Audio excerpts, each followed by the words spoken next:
নমস্কার বন্ধুরা, আজকে আমরা যে কোনো পুজো পার্বণে বা উপবাসের দিনের জন্য সাবুদানার পায়েস বানিয়েছি। আর দেখুন সাবুদানার পায়েসটা দেখতে কত সুন্দর হয়েছে।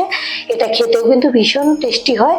আর উপবাস করে যদি এরকম একটা সাবুদানার পায়েস খান, শরীর স্বাস্থ্য সবকিছুই কিন্তু খুবই ভালো থাকবে, কোনো রকম অসুবিধা হবে না। এটা বানানো খুবই সহজ। আর দেখুন দেখতে কতটা সুন্দর হয়েছে। এভাবে আপনারা বাড়িতে বানিয়ে খাবেন। আর সাবুদানাগুলো একদম কাচের মতো স্বচ্ছ হয়ে গেছে। খুবই স্বাস্থ্যকর একটা রেসিপি। তাহলে চলুন দেখে নিই আজকে রেসিপি। সবার প্রথমে নিয়েছি এক বাটি সাবু। এখন একটা বড় বাটিতে নিয়ে নেব। আর এখানে আমি বড় দানার সাবুটা নিয়েছি। আর সাবুর পরিমাণটা আপনাদের যতটুকু লাগবে কম বেশি করে নিয়ে নেবেন।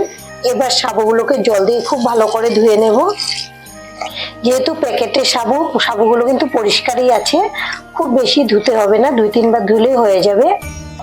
আমি এভাবে জল পাল্টে পাল্টে ধুয়ে নেব। সাবুগুলোকে খুব ভালো করে ধুয়ে নিয়েছি। এখন জল দিয়ে ভিজিয়ে রাখবো 10 মিনিটের জন্য। 10 মিনিট পর দেখুন সাবুদানাগুলো ফুলে অনেকটাই বড় বড় হয়ে গেছে আর নরমও হয়ে গেছে অনেক। এবার একটা ছাঁকনিতে জলটাকে ঝরিয়ে নেব। এখন এটাকে রেখে দেবো সাইডে। আরো 10 মিনিট সাবুদানাগুলোকে ঝরিয়ে নিয়েছি। এবার দেখুন কতটা ঝরঝরে হয়েছে। আর এদিকে গ্যাসে একটা কড়াই বসিয়েছি। কড়াইটাকেও খুব ভালো করে গরম করে নিয়েছি। এখন দিয়ে দেব ঘি। ঘিটাকে নেড়ে দেব। আর এখানে নিয়েছি কিশমিশ আর কাজু, দিয়ে দেবো, ঘিয়ের সঙ্গে ভেজে নেব।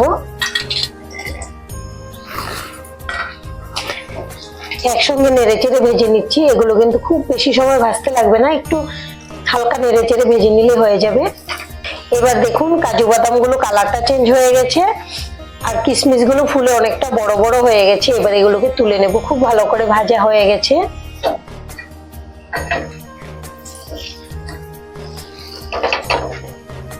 কড়াইতে অল্প একটু ঘি রয়ে গেছে, এই ঘিয়ের মধ্যে দিয়ে দেবো আমি সাবুদানা গুলোকে।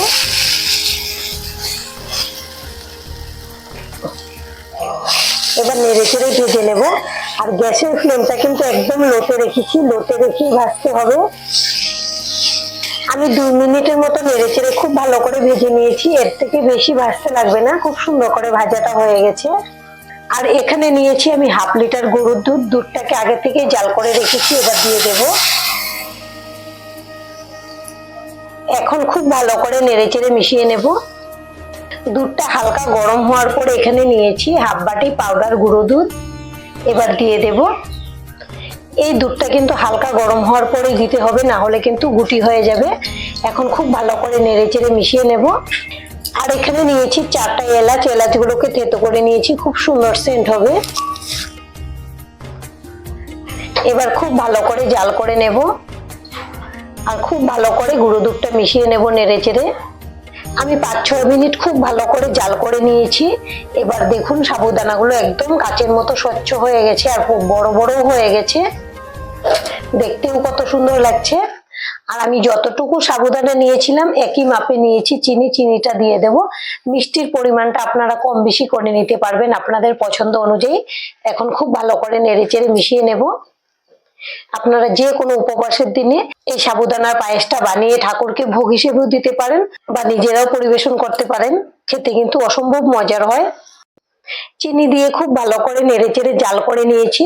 খুব ভালো করে গলে গেছে চিনির দানাগুলো। এবার দিয়ে দেব ভেজে রাখা কাজু আর কিশমিশ গুলো।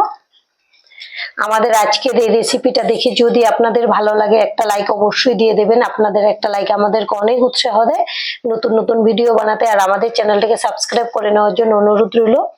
এখন কিন্তু একদম রেডি সাবুদানার পায়েস। আপনারা এইভাবে বাড়িতে বানিয়ে দেখতে পারেন। আশা করছি আপনাদের ভীষণ ভালো লাগবে। আর আজকের ভিডিও এখানেই শেষ করব।